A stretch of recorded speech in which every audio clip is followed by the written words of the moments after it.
Bienvenidos a Estudio con Podcasts. ¿Listos para una nueva inmersión? Listos. Hoy nos vamos a sumergir en el título y viene de la Constitución Española. Derechos y deberes fundamentales. La base de la sociedad española. Exacto. Es como No. el ADN de España, ¿no? Totalmente. Define cómo funciona todo el sistema. Y vamos a empezar por el capítulo primero, que se centra en la nacionalidad española y los derechos de los extranjeros. Un tema con muchas capas, sin duda. Para empezar, ¿por dónde nos adentramos en este laberinto legal? Pues yo diría que el punto de partida ideal es el artículo 10. Es como la piedra angular. Artículo 10. A ver.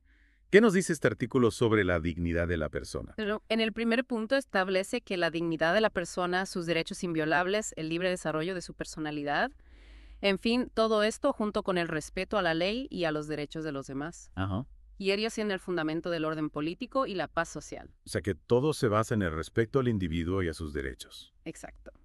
Es como la base moral y legal de España. Interesante lo de el libre desarrollo de la personalidad, ¿no? ¿Qué significa eso en la práctica? Pues que el Estado no solo te protege, sino que también tiene que crear un ambiente donde puedas desarrollarte como individuo. Claro, siempre que no pises los derechos de los demás. Por supuesto, es un equilibrio delicado. Totalmente. Y hablando de equilibrios, el segundo punto del artículo 10 menciona la Declaración Universal de Derechos Humanos y los tratados internacionales. ¿Por qué es tan importante esa conexión? Porque la Constitución española no está aislada del mundo. Yeah. Al mencionar la Declaración Universal y los tratados internacionales, el artículo 10 deja claro que la interpretación de los derechos en España Ajá. debe estar alineada con los principios universales de derechos humanos. Es decir, que los jueces españoles no solo miran la Constitución, sino también el contexto internacional al tomar decisiones sobre derechos. Exactamente. Un deep dive en toda regla. En duda. Y ahora vamos a sumergirnos en el capítulo primero, que como dijimos, se centra en la nacionalidad española y los extranjeros. Ahí vamos. Empecemos con el artículo 11, que trata sobre la adquisición de la nacionalidad española. ¿Qué nos dice? El artículo 11.1 dice que la nacionalidad española se adquiere, se conserva y se pierde de acuerdo con lo que establezca la ley. O sea que hay una ley específica que regula cómo obtenerla, mantenerla, perderla. Exacto. Y el 11.2 dice que a ningún español de origen se le puede quitar la nacionalidad. ¿Por qué esta protección especial? Es una garantía fundamental. Imagina que el Estado pudiera quitarte la nacionalidad. Así, sin más. Te quedarías apátrida, sin protección en ningún sitio. Sería una situación terrible. Y hablando de nacionalidades, el artículo 11.3 menciona los tratados de doble nacionalidad. ¿Qué son exactamente?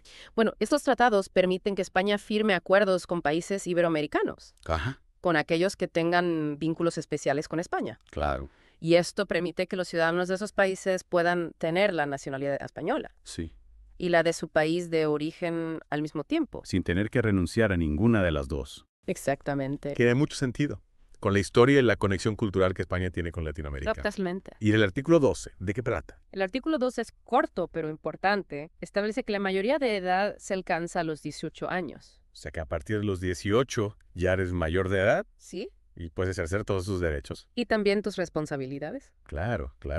Ahora, vamos al artículo 13, que se centra en los extranjeros en España.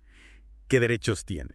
Bueno, el artículo 13.1 garantiza a los extranjeros residentes en España Sí, el disfrute de las libertades públicas reconocidas en el título INE. pero tienen los mismos derechos que los españoles. No exactamente. El artículo 13.2 dice que solo los españoles tienen los derechos del artículo 23. ¿Y qué dice el artículo 23? El 23 trata sobre los derechos de participación política. Ah, ya. Sin embargo, la ley puede reconocer el derecho a votar en elecciones municipales a los extranjeros. O sea que un extranjero podría votar en las elecciones de su ciudad. Sí, hay una ley que lo permita. Exacto. Interesante.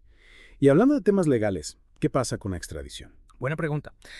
La extradición se aborda en el artículo 13.3 Ajá. y dice que solo se concede si hay un tratado o una ley que lo permita, Ya. y siempre atendiendo al principio de reciprocidad. Reciprocidad. ¿Qué significa eso? Significa que España solo extradita a alguien, Sí. si el otro país se compromete a hacer lo mismo con los españoles. Ah, entiendo. Es como un intercambio justo. Exactamente. Y además, hay una excepción importante.